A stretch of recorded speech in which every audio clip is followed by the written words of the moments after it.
Hello, everyone. Happy Tuesday. Yesterday, we did 2 more vocab words. Today, we are going to do our last 2 vocab words for the week, and then we will start reviewing them tomorrow. So you want to get out 2 index cards, and our first one is going to be valuable.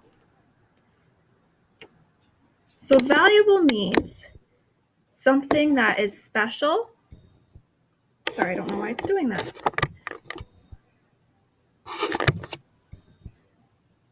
Something that is special or something that has great value.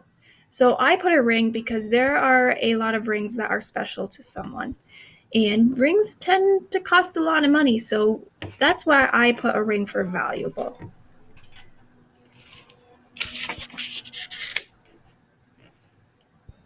The definition of valuable, again, is to be special and have great value. So it could be like a baby blanket, usually something that can't be replaced or bought again. My example sentence is, my grandmother's ring is valuable to me, which means that it's probably from my grandmother. It may cost a lot of money, but it's really special to me because it came from her. And if I were to go and get a new ring, it wouldn't be as special because it wasn't from my grandmother.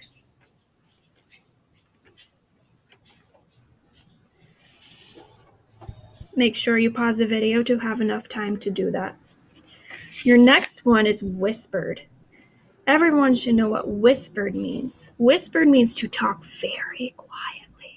So I have a microphone here because, and an X out meaning no, because when you think of a microphone, you think of loud. So I threw X as in not being loud, and as in like be very quiet. So to talk quietly, in my example sentence is, I whispered to my partner. So I talked really quietly to my partner. I didn't yell. I talked. I whispered. Make sure you give yourself enough time to do those. Now what we're going to do is we're going to read the story again. Castle on Hester's Hill. And to remind ourselves, this is historical fiction. Historical means something that happened in the past, but fiction because it's a made-up story. So these stories are based on real life events that happened, but it's not being told in the truthful way. The characters are made up. As we read, we have to answer and ask ourselves, why do people immigrate to new places? Read about how Julie's grandparents came to the United States. So what's going to happen is I'm going to let this play out, and it's going to pause to ask you a couple questions. And for any questions that I might have you write, please make sure you do not put I don't know. We are having a little bit of trouble with some of us wanting to put I don't know for answers. If you really don't know, you are able to go back and you're able to re-listen to that section of the story.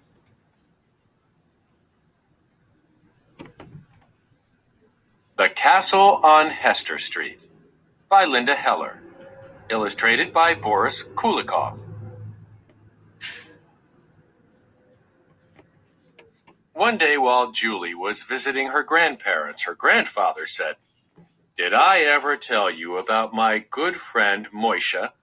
"You told me about Herschel, the famous astronomer," Julie said with a giggle. "The one who discovered that the moon is a matzah." "And you told me about Bessie, your little cousin whose braids were so long she used them for jump ropes. But you never told me about Moisha."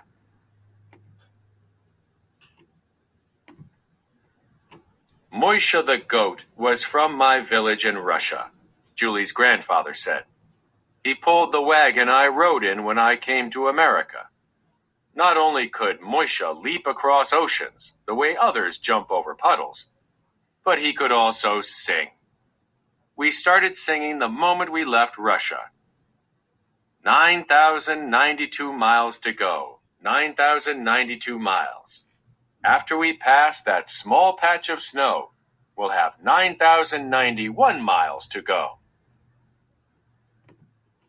Julie was about to join in when her grandmother said, "Saul, what are you telling that child?" "A true story. Just the way I remember it, Rose dear," Julie's grandfather said.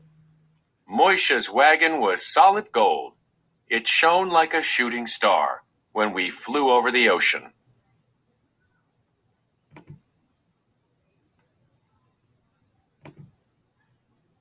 "That's a story, all right, but it's not true," Julie's grandmother said. "Grandpa came on a boat like I did. It was terrible. Hundreds of families were crowded together. Babies were crying. Bundles were piled over. The boat rocked so much I thought we would drown. But in Russia, life for Jews was very hard.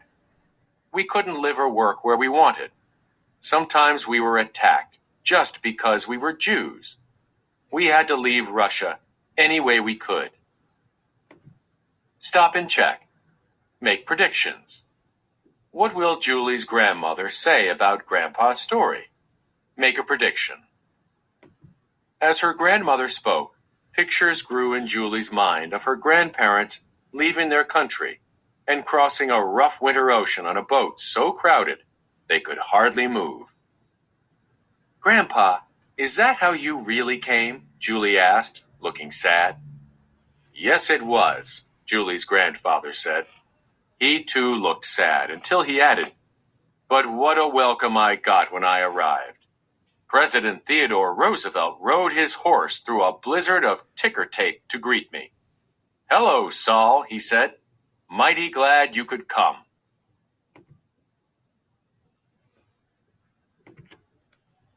"Don't listen to another word," Julie's grandmother said. "Grandpa's brother Morris met him. The boat docked first at Ellis Island. We sat for hours and waited to be inspected. Not everyone who came could stay. If you were sick, you had to go back. I was so afraid they would find something wrong with me, but thank God I passed every test." Stop and check. Confirm predictions. What did Julie's grandmother say about Grandpa's story? Was your prediction correct? "Hooray!" Julie shouted. "Thank you, dear," Julie's grandmother said. She gave her a kiss and said, "I have something to show you." Then she went to the closet. Julie's grandfather leaned closer and whispered to Julie, "Everyone who came here was given a castle. Mine was on Hester Street. It was so tall the pigeons couldn't fly all the way up to the roof. I had to carry them there."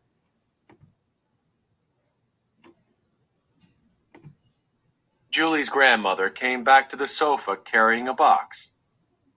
"Did Grandpa tell you about the horrible little room he shared with Louis, the cigar maker, and Herman the tailor?" she asked as she sat down. "In those days, people had to take in boarders to help pay the rent. Life was hard. Grandpa had a pushcart. He sold buttons 14 hours a day, 6 days a week. The only rest he got was on Sabbath." "Poor Grandpa," Julie said, and she patted his hand. Julie's grandfather was quiet for a moment. Then he said, "But what buttons I had! Buttons carved from diamonds, emeralds, and rubies. Buttons as big as saucers. Buttons as big as plates. Buttons you could use as sleds in the snow."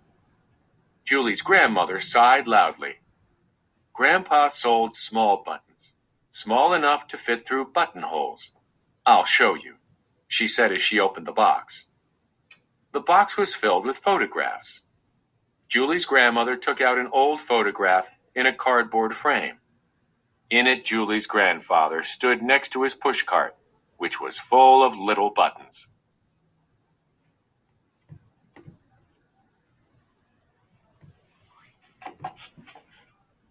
"Grandpa looks so strong," Julie said, feeling proud. Julie's grandfather found a photograph of a young girl and showed it to Julie. "This is a picture of your grandmother," he said. "She was very famous in those days." Everyone spoke of Mr. Whitkin's beautiful daughter, Rose.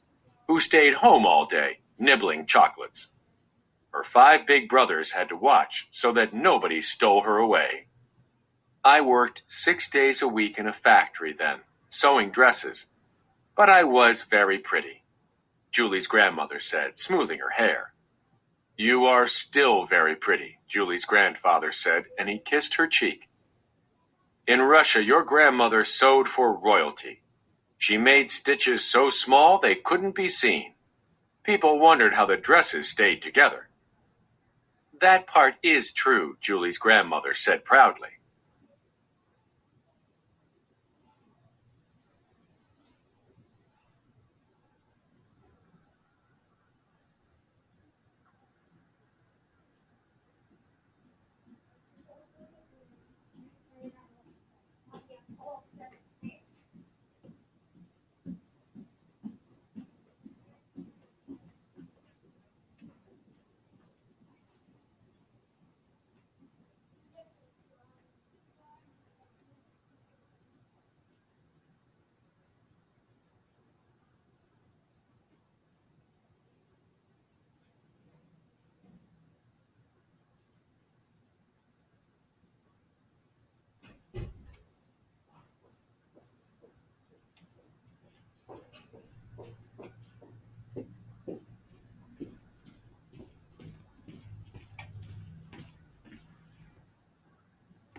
As soon as I met your grandmother, I wanted to marry her, Julie's grandfather said.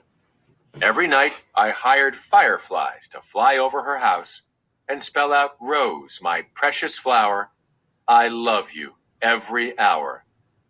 And Moisha and I sang love songs under her window. Finally, her father let me marry her. A year later, your mother was born. No one had ever seen such a beautiful child. Then Esther, Ruthie, and Benny were born, and they were just as beautiful. I made them tiny jeweled crowns, and they rode through the streets in hand-carved golden baby carriages.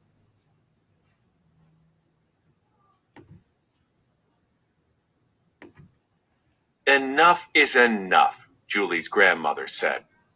From now on, I insist that Julie hear only the truth. Grandpa and I had to work even harder to feed all those babies, but we didn't mind. We had something more valuable than jeweled crowns and golden baby carriages. We had each other, and we were free to live as we wanted. That's the truth, Rose dear, Julie's grandfather said. And from now on, that's all that will pass through my lips. They sat quietly for a few minutes. Then Julie's grandfather smiled and whispered to Julie, Did I ever tell you about the time Moisha the goat and I sang for President Wilson?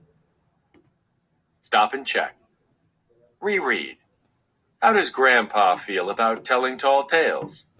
Reread to find out.